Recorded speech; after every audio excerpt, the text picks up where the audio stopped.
Salut à tous et bienvenue sur une nouvelle vidéo. Alors aujourd'hui, parlons bien, parlons serveur. Et c'est pour ça que je vais vous raconter une grande histoire de mes NAS et serveurs.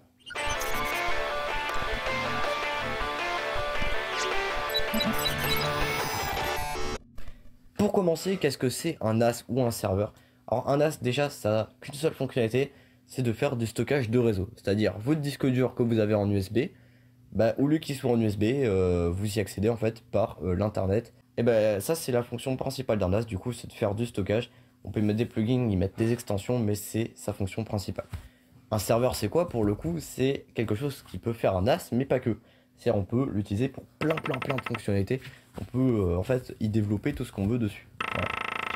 Bref, pour commencer notre histoire, au tout début je vous avais fait même une vidéo en fait dessus sur mon premier serveur qui était un PC qui avait 4 Go de RAM, un tout petit process à 2 cœurs qui pouvait mettre 4 disques durs internes à l'intérieur et quelques USB mais assez peu.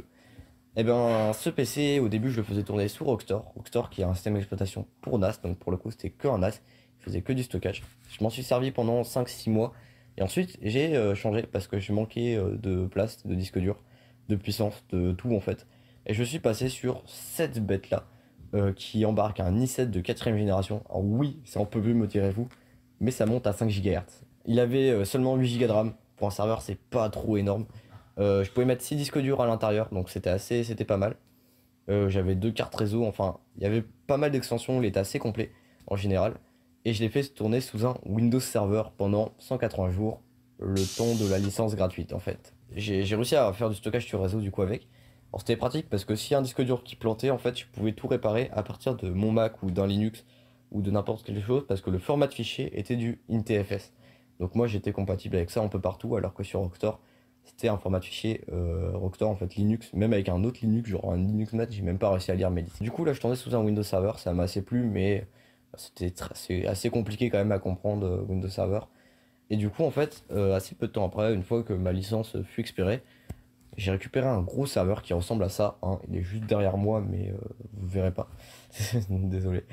Et ce serveur, je voulais absolument l'utiliser. Pourquoi? Parce que déjà, dedans, on pouvait mettre 10 disques durs à l'intérieur. C'est assez énorme quand même, hein. En plus de ça, il avait 3 cartes réseau. Il avait pas forcément un bon process, puisque son process n'a que 4 cœurs et c'est un Xeon assez vieux, un E5, je crois. Enfin, je sais plus le modèle exactement. Mais qui n'a que 4 cœurs qui tournent à 1,81 GHz, ce qui n'est pas énorme en soi. Mais il avait 32 Go de RAM, ça c'était plutôt cool. Euh, et là du coup, en fait, j'ai galéré pendant peut-être 1 an et demi à le faire fonctionner. Et je ne vous mens pas, pendant 1 an et demi j'ai galéré. Pourquoi? Parce que ces serveurs ont un BIOS très spécial. En fait, ces serveurs, ils sont un BIOS pour chaque composant, hein. C'est-à-dire, tu as un BIOS pour la carte réseau, pour la carte RAID, donc la carte qui gère les disques durs, pour le BIOS et le process en fait en général. Pour les ports SATA, c'est une énorme merde quand on s'y met dedans. Il y a tellement de fonctionnalités en fait qu'on s'y perd super rapidement. Et ça, j'ai pris 1 an et demi à le faire fonctionner. Très récemment, j'ai découvert du coup comment faire monter des disques durs sur ce serveur. Déjà de 1 parce qu'en fait dedans il y a 3 disques très intéressants qui sont des disques 15 000 tours minute. Donc ils font des gros débits en termes de vitesse. Le problème c'est on peut les brancher que sur la carte RAID parce que c'est pas les mêmes ports SATA que des disques durs normaux de 7500 tours minute. Et du coup en fait on pouvait les configurer qu'avec le serveur. Alors ça j'ai réussi à peu près 2 semaines, c'était une grosse galère. Vous me direz dans les commentaires si vous voulez que je vous fasse une vidéo là-dessus, parce qu'il y a vraiment personne sur tout YouTube qui a dû faire une vidéo là-dessus. Enfin genre vraiment j'en ai trouvé très peu avec ma version de serveur, enfin plutôt d'Hydrac du coup. Ma version enfin de tout. Voilà, j'ai jamais trouvé une seule vidéo là-dessus. Donc bon, en tout cas même en anglais et tout ça, j'ai eu extrêmement du mal à trouver des trucs. Du coup, j'ai enfin réussi à faire ça, donc je suis content. Ensuite, j'avais eu un autre problème au niveau de la carte réseau. J'ai pris 3 ans à comprendre que cette carte réseau, elle était aussi compliquée à configurer. Et que le DHCP, il fonctionnait pas comme ça en un claquement de doigts en cliquant sur une case en fait.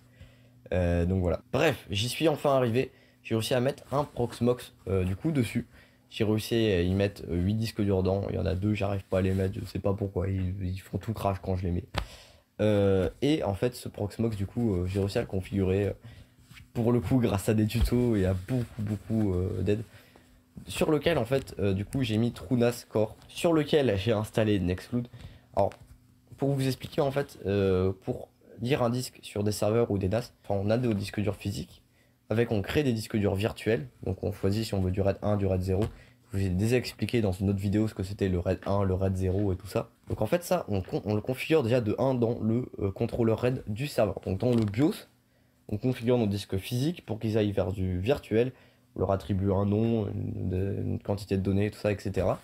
Ensuite dans Proxmox, on refait la même chose pour pouvoir le lire sur nos VM, donc TrueNAS. Sur TrueNAS, on refait, on crée des pools, pour le coup, c'est presque pareil, pour les lire. Puis ensuite, on les relie sur Nextcloud. Alors imaginez que quand, depuis Nextcloud, j'installe quelque chose sur un disque dur, ça fait Nextcloud, TrueNAS, Proxmox, serveur, Proxmox, TrueNAS, Nextcloud. Je sais pas du tout s'il y a une perte là-dedans ou pas. Moi, ça fonctionne très très bien. J'ai des très belles vitesses au final, donc je suis assez content. Bref, là il me reste beaucoup de choses à développer parce que je découvre du coup l'univers Proxmox, TrueNAS et Nextcloud que je connaissais absolument pas avant. Et il y a tellement de trucs dans tous les sens que ça a l'air d'être incroyable tout ce qu'on peut faire avec. Mon but ça serait d'y installer un système en fait pour faire de la domotique sur ce serveur parce que je sais pas si vous l'avez remarqué, mais j'aime bien quand même tout ce qui est le domaine de la domotique. J'aimerais aussi installer des fichiers pour rassembler des liens, pour les recharger tout ça, parce que j'ai assez peu de réseau et j'aimerais optimiser justement mon réseau que j'ai chez moi. Également faire du stockage pour du coup avec Nextcloud pour des copains, pour faire un serveur partagé, des trucs dans le genre. Et donc ça, il devrait y avoir pas mal de vidéos qui vont arriver sur le sujet. En tout cas voilà, là je suis assez content parce que j'ai enfin réussi à installer tout au bout de 1 an et demi. Je sais pas si vous imaginez la galère que j'ai eu pendant 1 an et demi à réussir à tout faire fonctionner. Et là ça fonctionne enfin, il n'y a pas de bug, je suis content.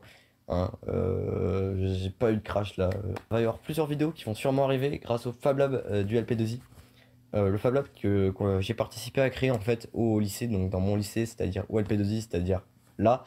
Euh, et ben on a créé pas mal de projets. Il va y avoir des projets de faire des fusées, de faire des drones programmables, des projets programmables, des maquettes ferroviaires, des trucs en impression 3D.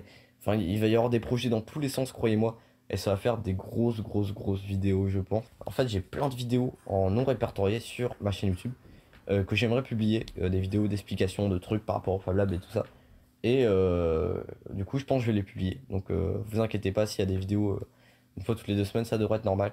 Des fois, il y a des grosses coupures, des fois des petites. Ça dépend en fait de mon temps de travail, du coup.